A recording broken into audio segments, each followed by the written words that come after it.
focused on leadership and communication to build your knowledge, authority, visibility, and influence as a leader. 6 dimensions: intelligence, the regulating and recalibrating, integrity, intelligence, trust, unification, intelligence, strategic leverage and results,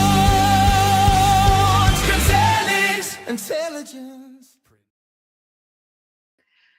Hello, and welcome to Leadershipisation, all things leadership. Now, I'm going to start today with a really bold statement. If standards in your team only hold, they only are in place because you're watching, your team doesn't actually own them yet. Now, they might be complying, they might be doing what's required, they may well be meeting the expectation when you follow up, when you check in, when you apply pressure. However, that is not, in capital letters and underlined, that is not the same as owning the standard. What's happening is that you've got compliance. They meet the standard because you require it. And that's quite different from ownership, where what they do is they uphold the standard because they believe it matters and because they feel responsible for the outcomes. Now, the reason we're talking about this today is because this can be a real trap for leaders. What happens is that we see this behavior. We see that when we apply the pressure, they're doing what we want them to do, and we assume that it is ownership. And the real test is actually when you step back. Does the standard hold? Do the people make good decisions? Do they raise the shoes nice and early? Do they challenge each other? Do they protect the outcome without you being there to apply the pressure? Because truth be told, if the standard collapses as soon as you've gone, as soon as you put your focus somewhere else, then the team don't own it. You're actually quite effectively and quite efficiently holding on to it because it's the ownership that creates the momentum.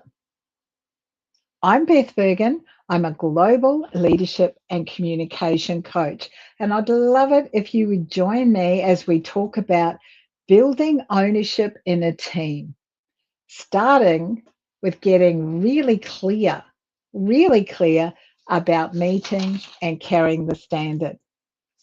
The first point that I'd like to talk to today is this. Compliance can actually look like ownership until the leader steps back. That's that little trap I was talking about earlier. Our standard, any standard that survives only under your ownership as the leader is not actually ownership. It looks good because people are doing the task. They may be meeting the deadline. They may be following the process, but it's actually only compliance. And you can't tell this until the leader steps back and there's no chasing and there's no checking. Behavioral psychology tells us that people repeat monitored behavior because it's being monitored. However, it also tells us that ownership comes when there's no external pressure and the behavior continues.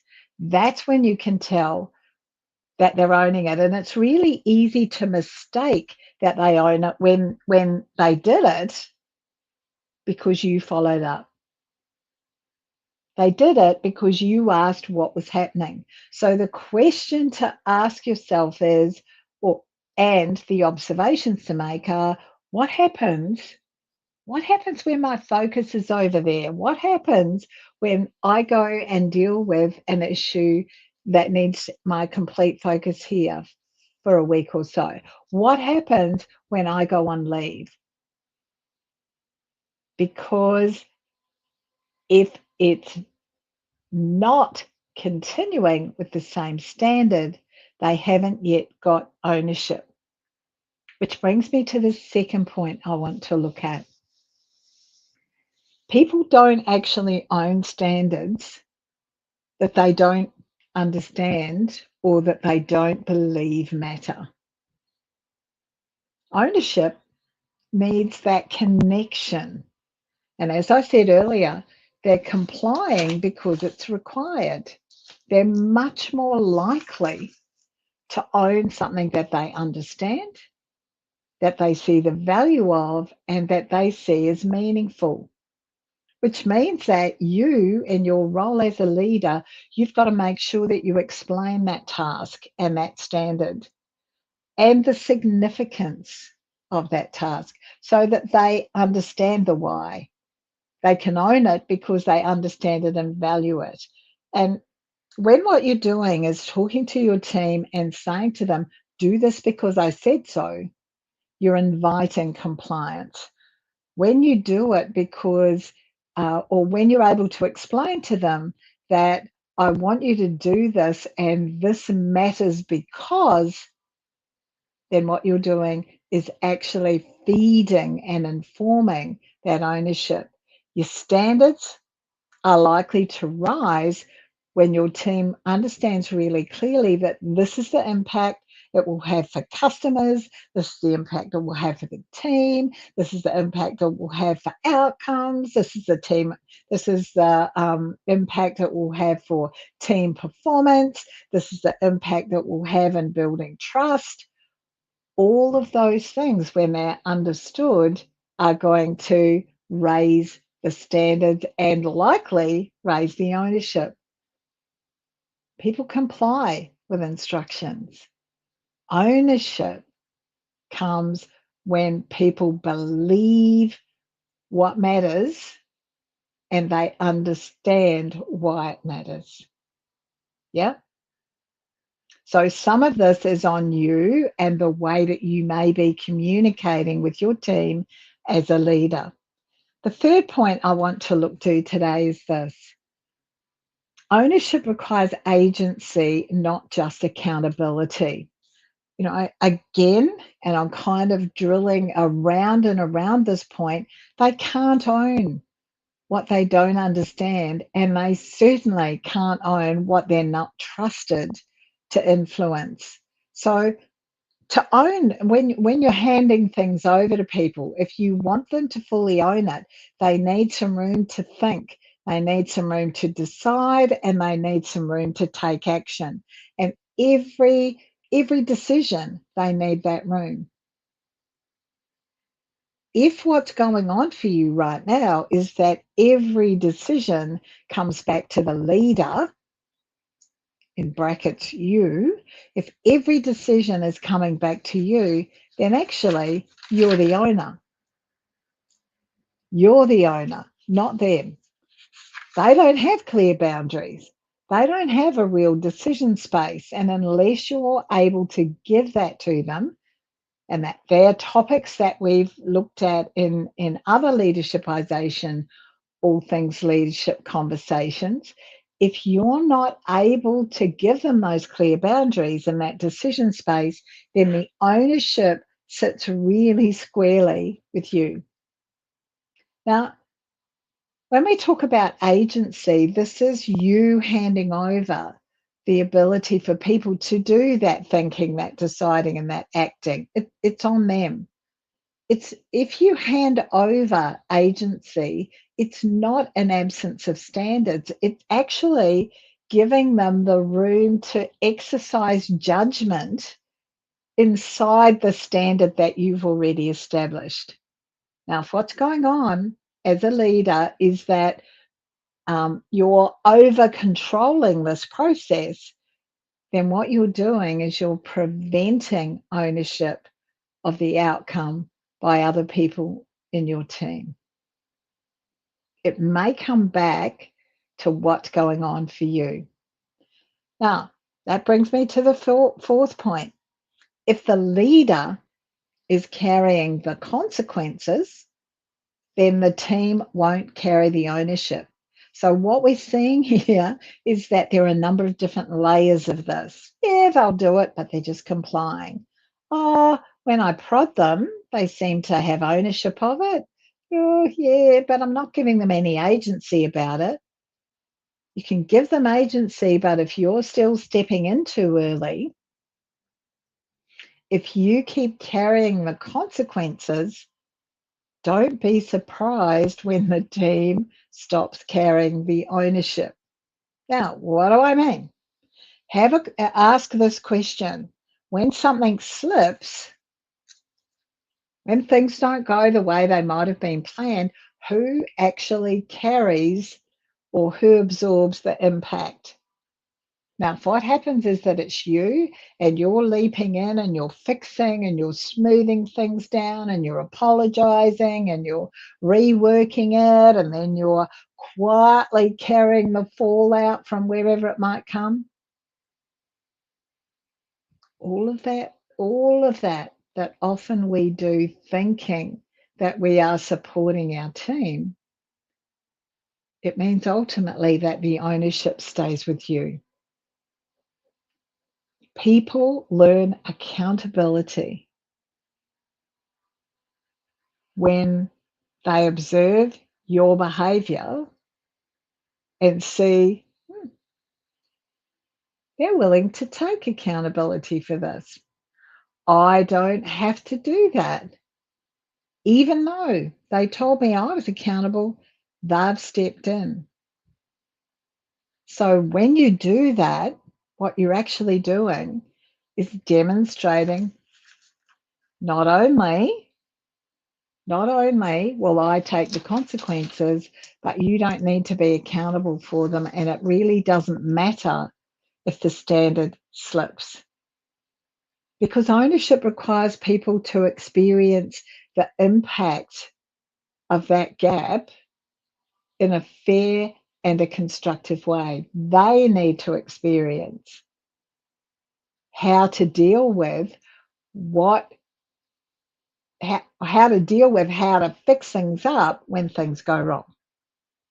It's not about any blaming. It's about responsibility actually landing where it sits. Now, it's hard for a lot of leaders to give that up. But this shared ownership, and this is the fifth point, this shared ownership, it's built through conversation, it's built through reinforcement, and it's built through trust. Because your goal here is that your team works to the standard because it matters, not just because you're watching, not just because you're pushing, not just because you're poking the bear. And ownership actually becomes, I really want you to focus on this statement because it's an important one. Ownership becomes part of culture when your team is able to talk about standards without waiting for the leader to be in the room. That's when you know ownership is there, because when the team fully owns it, they remind each other, hey, this is the standard. They raise those risks really early, and they're keen to protect the outcomes. They're keen to set and maintain the standard. Now, this doesn't mean that the leader isn't visible. For some of the people that I work with and coach, I have to be fully visible as a leader all the time. Visible doesn't mean hands-on. Visible doesn't always mean operational. You're still visible, but you're not personally carrying every single standard. You're not personally being the one who deals with the fallout all the time. And that's part of authority intelligence, which is one of the dimensions of leadership intelligence. From the relational intelligence perspective, it's all about you moving that ownership, trusting your team enough to give them ownership, which grows with trust. It grows with the feeling that people are included, that they're responsible for the impact of the standards. And it's much more sustainable when that's distributed across the whole team. Now, I want to give you a great leadership intelligence tool that you can use here. And again, it's another checklist. So this is a compliance or an ownership checklist. And you would use this with one standard, one expectation, or one recurring team behavior. Don't use it with a whole bunch at the same time, because what it requires is you asking yourself these 5 questions before you go into the conversation. Excuse me. The first question is, does this standard hold when I'm not watching? If it doesn't, then it's compliance. So that means it's even more important that you have this conversation. Second question, can the team explain why the standard matters? If you've got no responsibility if they don't understand. The third one is, do people have enough authority to act on the standard? So if they don't have enough authority, then ownership is not fully possible. So it's about you letting them know what the authority is. The fourth question is, who carries the consequences? If it's you, it hasn't been transferred. All the more reason for the conversation. This is your checklist. Yeah? Am I doing it? Are they doing it? And the fifth question is, do the team reinforce the standards with each other? If the answer is no, then again, it's you that has the leadership. Now, having worked through those 5 things, you're then in a position to be able to reset your conversation, so that what you do is come down to very simple framework for your conversation. First thing, this is the standard. Second, why it matters. Third, what are you responsible for? You, meaning them, not you, them. What are you responsible for? Where you, meaning your team, have the decision space, and what we do together when the standard is not met. Because your goal with this conversation is to shift your team from compliance to ownership. Now, you'll have heard me say in other leadershipization conversations, keep this short. Don't over-explain. Don't over-justify.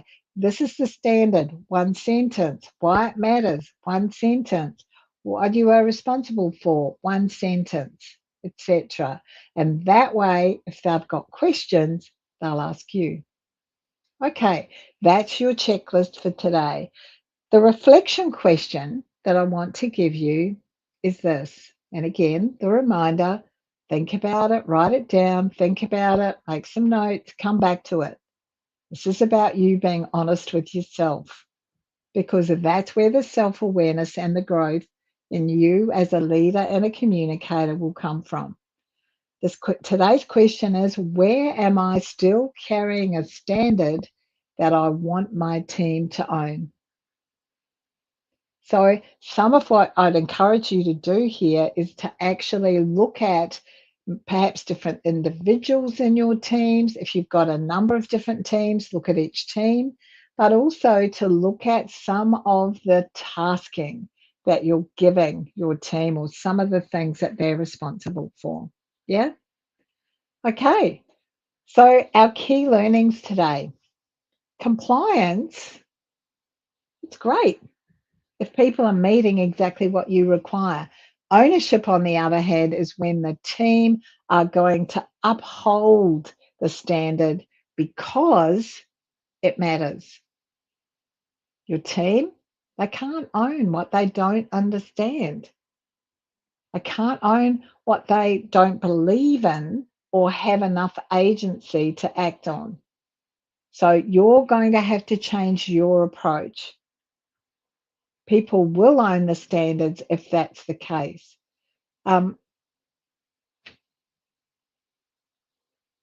If the leader continues to carry the ownership, then the team cannot. If the team only meets the standards when you're watching, when you're reminding them, when you're chasing them, or when you're applying the pressure, maybe it's time to be honest, because if there's no ownership by the team, it's only compliance. Yep, it looks productive. They're doing what's required. They're responding when they're prompted, and they lift when they're pushed. But as soon as your attention is elsewhere, the standard starts to slide. It starts to wobble, not because your team's incapable. Most often, it's because ownership was never fully transferred. And that's not teamwork, that's actually leadership work. That's down to you, because you create the conditions for ownership by connecting to why standards matter. You give them agency, you allocate responsibility, and you reinforce the standard until it's shared. So, if today's conversation has helped you to realize, hey, maybe I'm still carrying standards that my team should be owning, I'd really encourage you to use the QR code or the link in the platform that you're watching and listening to this on to book a conversation with me, because next level leadership is not getting people to comply when you're present. It's about building the kind of ownership so that all of the things that you want your team to be doing continue to hold when you're not there. If team standards still depend on your pressure, then they're certainly not owned yet. So thank you so much for being here. If you've got questions or comments that you'd like to share with us, please pop them on the platform you're watching this on. The QR code's there if you'd like to have a conversation with me. You can go into there and access to my electronic calendar to book. I'd love to have a chat with you. Please like, please share, and please subscribe on the podcast. And I look forward to seeing you in our next Leadershipisation, all things leadership conversation. Bye now.